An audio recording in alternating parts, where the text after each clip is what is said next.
2026 Nobel శాంతి బహుమతి రేసులో తమిళనాడుకు చెందిన మురుగనంతం నామినేట్ అయ్యారు.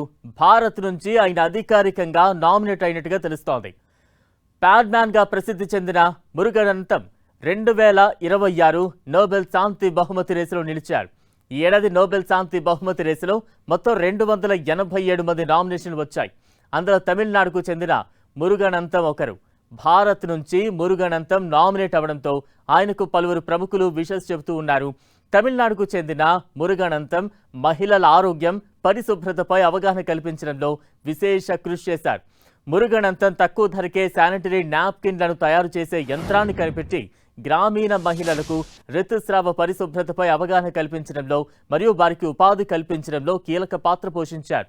ఆయన చేసిన కృషికి గాను భారత ప్రభుత్వం పద్మశ్రీ అవార్డుతో సత్కరించింది.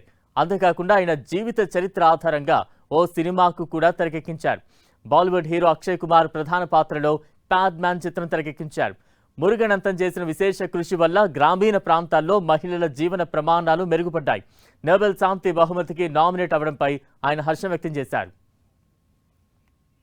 Really, I never believe it.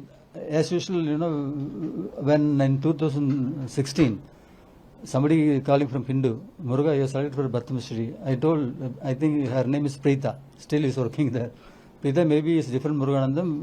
I am not. Then she again called me, no Muruga, sir, unga perda, your name.